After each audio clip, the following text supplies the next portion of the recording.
পৰীক্ষাৰ ফলাফল ইতিমধ্যে ঘোষণা কৰিছে ৰাতিপুৱা 9 বজাত। তাৰ পিছতেই কেইবাটাও গুৰুত্বপূৰ্ণ সিদ্ধান্ত লৈছে শিক্ষা বিভাগে।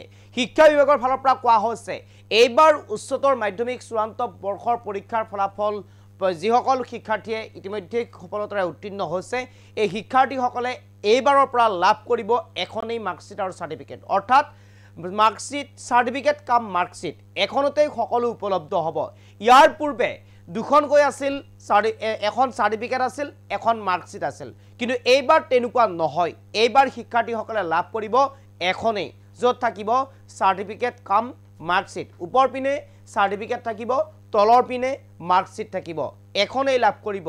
উচ্চ শিক্ষাৰ বাবে যোৱাৰ সময়ত শিক্ষাৰ্থীসকলে ইয়াৰ পূৰ্বে দুখন চাৰ্টিফিকেটৰ কাৰণে অসুবিধাৰ সন্মুখীন হ'ব লগা হৈছিল বুলি ইতিমধ্যে শিক্ষা বিভাগৰ ফালৰ পৰা উল্লেখ কৰিছে, যাৰ বাবে শিক্ষাৰ্থীসকলে সুবিধা হোৱাকৈ এইবাৰৰ পৰা দিব চাৰ্টিফিকেট কাম মাৰ্কশ্বিট এখনেই হ'ব। আপলোডৰ সময়তো সুবিধা হ'ব বুলি ইতিমধ্যে শিক্ষা বিভাগৰ ফালৰ পৰা কৰিছে বৃহৎ সিদ্ধান্ত। চাৰ্টিফিকেট কাম মাৰ্কশ্বিট, ওপৰত থাকিব মাৰ্কশ্বিট, তলত থাকিব ওপৰত থাকিব চাৰ্টিফিকেট, তলত থাকিব মাৰ্কছসমূহ। এই মুহূৰ্তত সবিশেষ এই মুহূৰ্তত সবিশেষ লৈ কাৰণে চেষ্টা কৰিছোঁ। উচ্চতৰ মাধ্যমিক উত্তীৰ্ণ শিক্ষাৰ্থীয়ে এইবাৰ লাভ কৰিব এখনেই চাৰ্টিফিকেট। এখন চাৰ্টিফিকেটত থাকি লাভ কৰিব মাৰ্কসমূহ, ওপৰত চাৰ্টিফিকেট থাকিব, তলত মাৰ্কশ্বিটসমূহ মাৰ্কসমূহ থাকিব।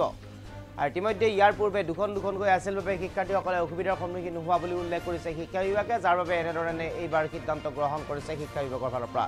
ইয়াৰ পূৰ্বে আছিল এখন মাৰ্কশ্বিট, এখন চাৰ্টিফিকেট, কিন্তু এইবাৰ এখনেই হ'ব, এখনতেই থাকিব চাৰ্টিফিকেট আৰু মাৰ্কশ্বিট।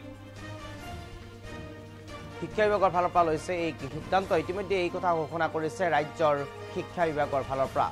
এই মুহূৰ্তত সবিশেষ লৈ কাৰণে চেষ্টা কৰিছোঁ। উচ্চতৰ মাধ্যমিক চূড়ান্ত বৰ্ষৰ পৰীক্ষাৰ ফলাফল ইতিমধ্যে ঘোষণা কৰা হৈছে। চূড়ান্ত বৰ্ষৰ পৰীক্ষাৰ ফলাফলৰ পিছত গুৰুত্বপূৰ্ণ সিদ্ধান্ত গ্ৰহণ কৰিছে ইতিমধ্যে ৰাজ্যৰ শিক্ষা বিভাগে।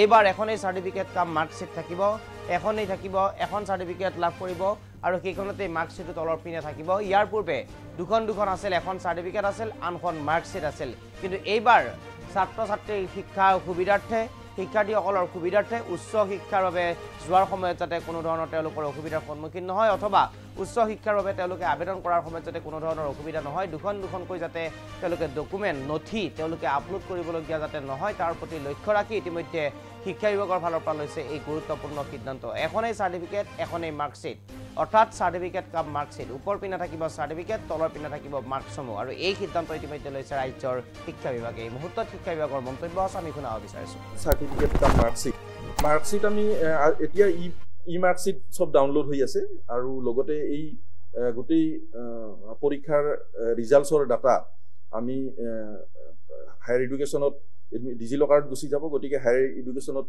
তেওঁলোক যোৱাৰ কাৰণে এইটো উপযোগী হ'ব, আৰু কিছুদিন পিছতে আমি ইয়াৰে চাৰ্টিফিকেট কাম মাৰ্কশ্বিট আমি দি আছোঁ। আগতে আপোনালোকে জানে যে আমি দুখন নথি দিছিলোঁ, এখন হ'ল মাৰ্কশ্বিট আৰু এখন হ'ল চাৰ্টিফিকেট সুকীয়াকৈ।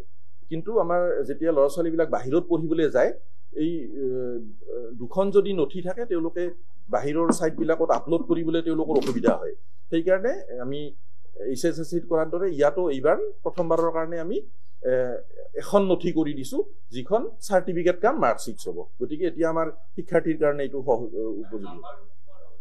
নাম্বাৰ থাকিব, লগতে ওপৰৰ পাৰ্টটোত চাৰ্টিফিকেটো থাকিব।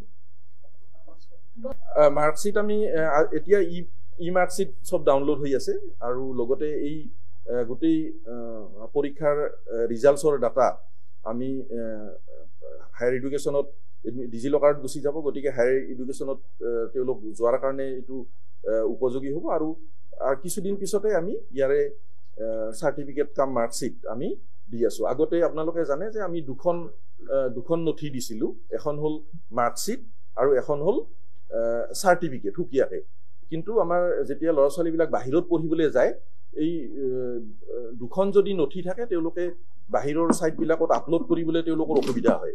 সেইকাৰণে আমি HSSC কৰাৰ দৰে ইয়াতো এইবাৰ প্ৰথমবাৰৰ কাৰণে আমি এখন নথি কৰি দিছোঁ, যিখন